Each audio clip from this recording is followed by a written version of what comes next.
Welcome to Alex Makin, Councillor Alex Makin from the Montague Ward. Congratulations on becoming Mayor. Thank you, Greg. It's always fantastic to speak with you. So thank you for the congratulations and the opportunity for this interview. Okay, that's good. Now, I'm just going to change the view to make you the main customer there. So tell us, who is Alex Makin and why does he want to be Mayor? I guess people know me as a ward councillor for Montague, so representing Fisherman's Bend and the urban transformation that we're seeking to create there.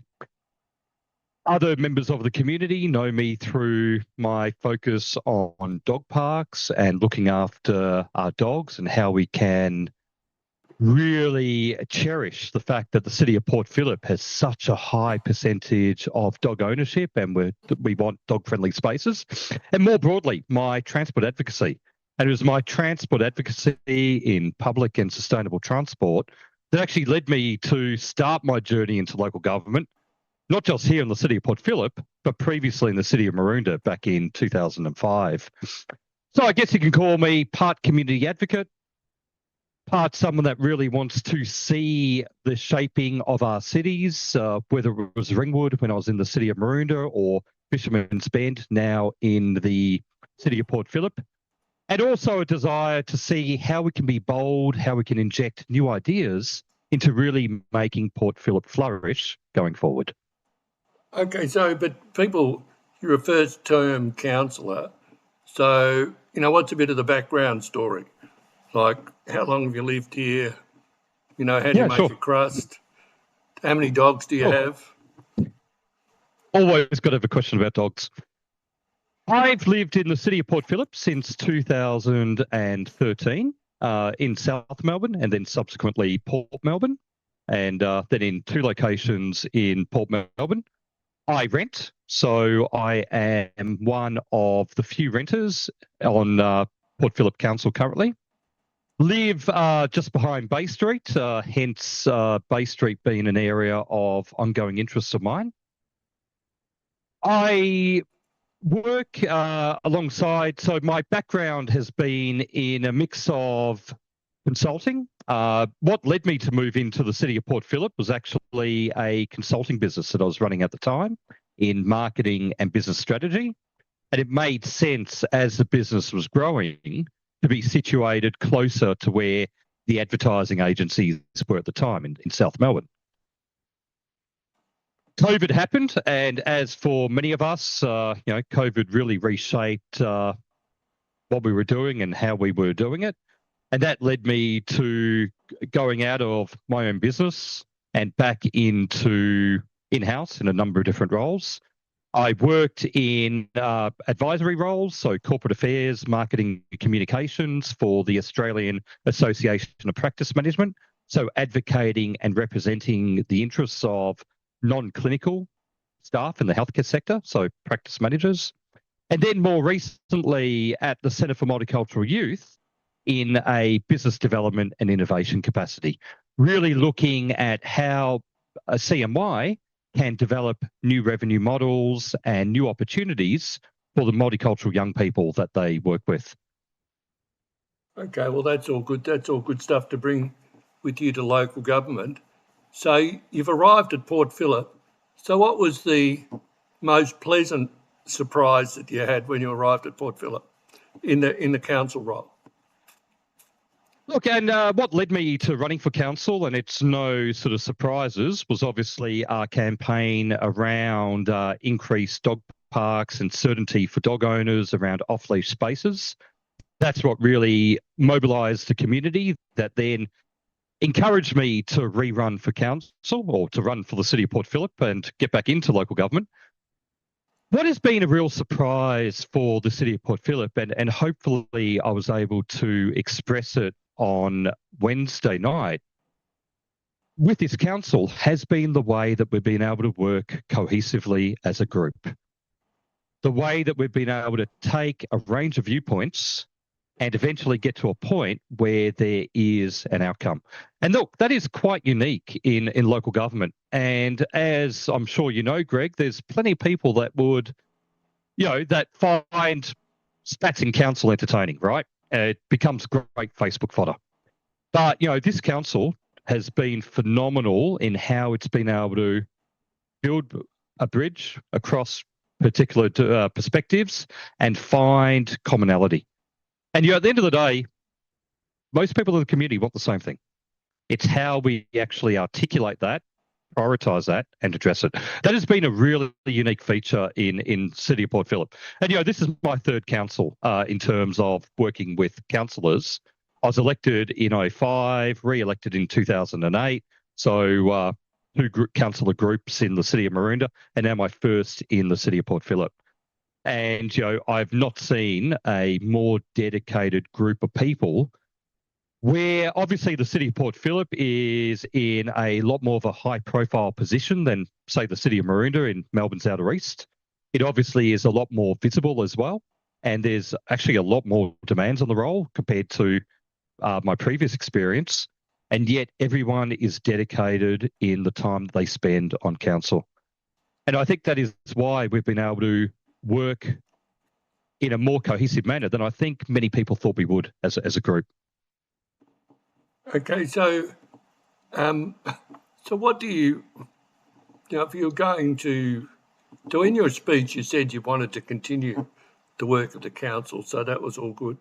But what would be your kind of top three priorities? Look, the theme, and once again, I'm hoping that was conveyed Wednesday night.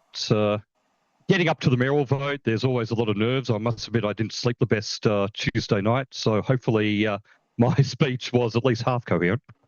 But one of my key themes is about being bold. And I think given the work that we have done internally as a group and the fact that we've been able to get that to a point where we have been able to work together quite cohesively, and I think once again at times surprising people of the community who thought it would fall apart. Now it's really about how do we channel that and become bold.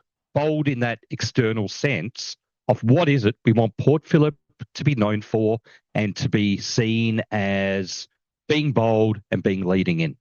So no surprises that one of those is obviously urban renewal, given my council ward covers Fisherman's Bend and given my broader interest in urban sustainability and urban cities. So Fisherman's Bend's a big one, and no surprises as part of that. Public transport is a major element of Fisherman's Bend. The tram extensions, obviously bus route upgrades, and I've spoken previously on the need for better bus services, and I am a public transport user. I do not drive and have no intention of driving. So public transport is how I get around. Improved bus services, as well as also then embedding arts and culture. Any successful urban renewal is based on our arts and culture. And, that is something St Kilda rightfully had been known for. It's something I think we need to re-elevate in St Kilda. And it's something I want Fisherman's Bend to be known for as well. So art and culture is part of that being bold theme. The timing is great because creative strategy, and a number of councillors have highlighted this, the creative strategy is coming up for renewal. So there's an opportunity to be bold with that. What that looks like, we haven't sort of worked through the detail yet, but it's an invitation to be bold.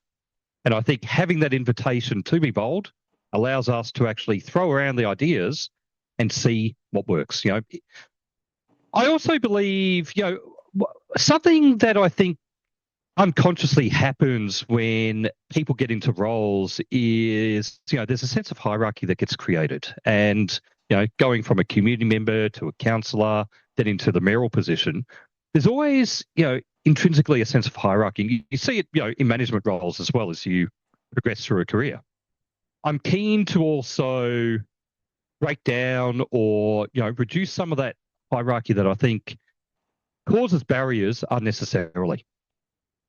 It's important to be accessible. I hope, and I'll let others judge me on this, but I hope that people that have engaged me in the community, regardless of what their personal views have been on particular topics, that I've always been approachable, I've always been open for a conversation, and I've always been willing to listen and work through varying viewpoints. And I hope that is something that members of our community already recognise, and it is definitely something that I'm going to be continuing. I won't be shutting people down just because I have a difference of opinion. I welcome the diversity of opinion. I think that is where you get best decision making. Wednesday night, I mentioned that council is not a parliament, and that is actually its strength. It is the fact that it is a council of 9 different people with 9 different lived experiences, sharing their viewpoints, sharing their lived experiences, and then in turn, having community members sharing their lived experiences through that process. That's what makes local council, local government work. It's not the cut and thrust of parliamentary politics. It is local council coming together and sharing that lived experience. Okay, well, that's good to hear. Now, one of the things, if we go through a little bold agenda, what do you think the bold thing council should be doing about community safety? Community safety is a vexed topic. It is a topic that obviously has a disparate range of opinions. And I think, firstly, we need to recognise there's no ideal solution here.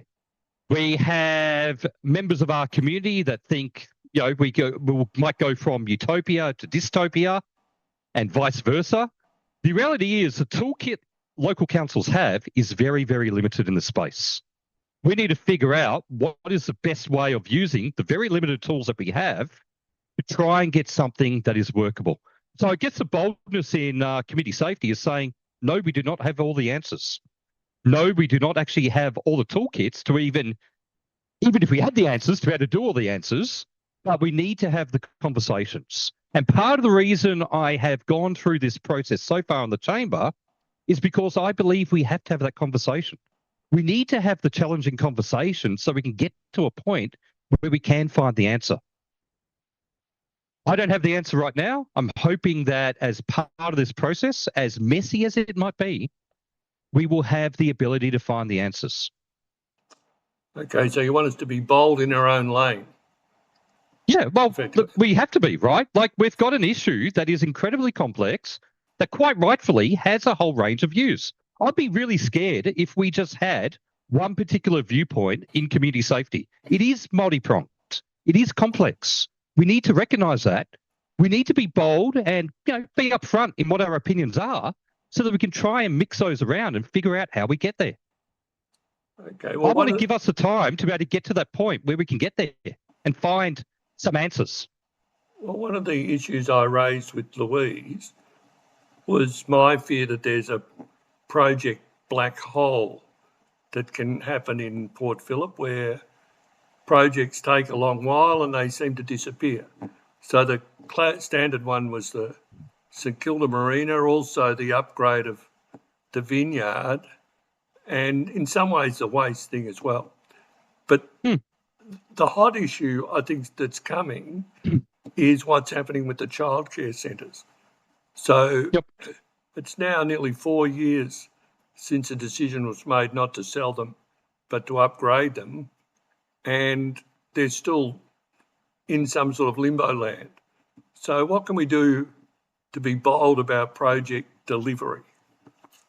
I think there's a couple of parts to this. I think firstly, there has been sort of the contracts and, the previous council meeting now, so the penultimate council meeting, we went through a range of contracts and really looked at lifting the audit trails, and waste management was one of those, of course, lifting the level of quality and oversight through audit trails, through project management, through those sort of control mechanisms. And, if we look at waste management, and fair enough, it was a hot topic and it should have been a hot topic, to have members of the community at that council meeting state that despite all the pain that it caused a couple of years ago, to now say at that meeting that they actually have a sense of, without putting words in their mouth, but to paraphrase, a sense of confidence in what council is now doing, I think speaks volume for a lot of the work that's taken place over the past year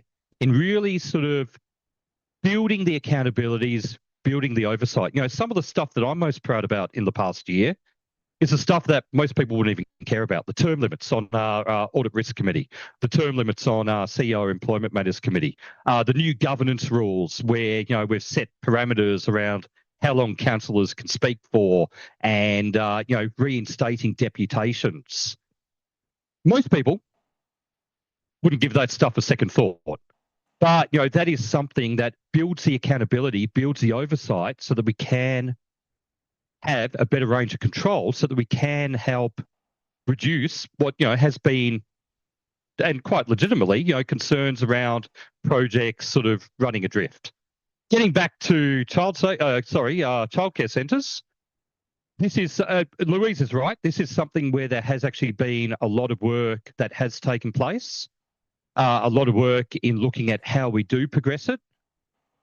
I'm not at a position to sort of announce any of that right now, but what I can say is that there is work taking place and we are getting it back on track. And when that has progressed, I'll be more than happy to share that.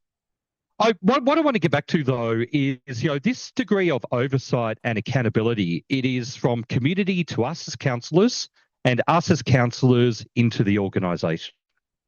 That only works when the council is functional and cohesive. When it doesn't work is when there's bitter divides, a whole range of, implosions. That's when those accountabilities fall apart. And that's why a level of cohesiveness, being able to get along and, respect your colleagues, being able to have serious discussions and still respect viewpoints is critical. Okay, Alex. Well, look, thanks so much for your time. I think there's lots of other questions we could ask, but there's a whole year to ask them. So I appreciate your time so quickly in your term, and we'll look forward to speaking to you again in the new year, not that long ago, not that far away, and we'll take up other issues as they come along. So thanks so much for your time. Absolute pleasure. Always happy to provide commentary or host another or be part of another video. So thank you very much, Greg. I know you and I arranged this at very, very short notice. So thank you also for your time. Look forward to working with you, and maybe one day TWISC will become This Week in Port Phillip. Thanks. That's a good lobby. Although the acronym probably doesn't sound as good as TWISC. TWIP, so. Yes. Okay. Thanks so much, Alex. Have Pleasure. a lovely Thank day. you.